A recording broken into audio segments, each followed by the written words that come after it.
સમાચારમાં આગળ વાત કરીએ તો ભારતની વાયુસેનાએ પાકિસ્તાન અને આતંકવાદીઓને પુલવામા હુમલાનો જડબાતોડ જવાબ આપ્યો। પાકિસ્તાનમાં ઘૂસીને જે રીતે ભારતની વાયુસેનાએ આતંકી અડ્ડાઓને નેસ્તનાબૂદ કર્યા તેનાથી ભારતની ત્રણેય સેનાના જવાનો અને દેશના નાગરિકોમાં જોશ છે। આ એર સ્ટ્રાઇક અંગે જામનગરના એનસીસીના જવાનોનું શું કહેવું છે, જાણીએ। આપણી સાથે ઉપસ્થિત છે જામનગરના કેટલાક ભાવિ સૈનિકો જેને કહી શકાય તેવા એનસીસીના કેડેટ્સ। તેમની પાસેથી જાણવા માંગશું કે જે ભારત પાકિસ્તાનને જવાબ આપ્યો છે, આજે એર સ્ટ્રાઇક કરી છે, તેને તમે કઈ રીતે જુઓ છો, શું માનો છો આપ? સૌથી પહેલા તો મને મારા દેશ ઉપર બહુ ગર્વ છે। 14 તારીખે જે હુમલો થયો જેમાં આપણા દેશના જવાનો શહીદ થયા એ સાંભળીને અમને બહુ દુઃખ થયું હતું, પરંતુ આજે જે આપણી સરકારે જે આપણી સેનાએ એને જવાબ આપ્યો છે તેનાથી અમે અતિ પ્રસન્ન છીએ।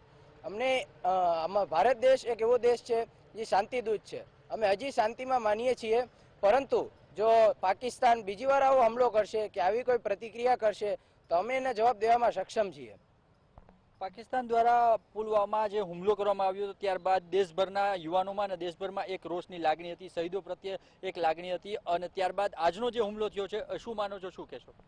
આજનો હુમલો એટલે કે 26 ફેબ્રુઆરી એર એટેક, આજ જે હુમલો કરવામાં આવ્યો તે જોઈને કહી શકાય કે આપણા સૈનિકોને પૂર્ણ રીતે શ્રદ્ધાંજલિ પાઠવવામાં આવી છે।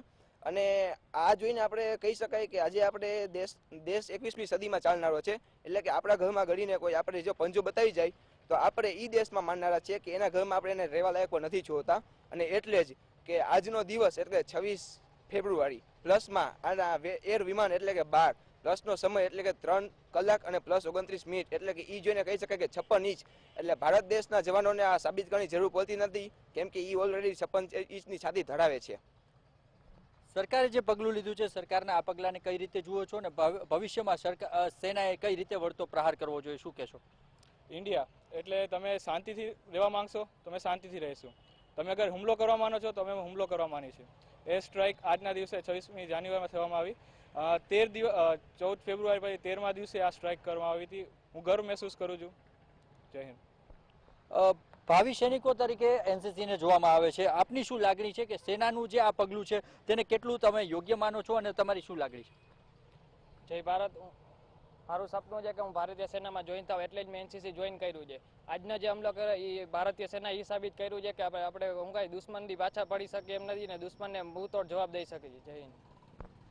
આ હતા એનસીસીના કેડેટ્સો જે માને છે કે પાકિસ્તાનને તેની જ ભાષામાં જવાબ આપવામાં આવ્યો છે ને શહીદોને સાચા અર્થમાં એક જાતની શ્રદ્ધાંજલિ વ્યક્ત કરવામાં આવી છે। સરકારના આ પગલાને યુવાનો પણ શ્રેષ્ઠ અને યોગ્ય ગણાવે છે।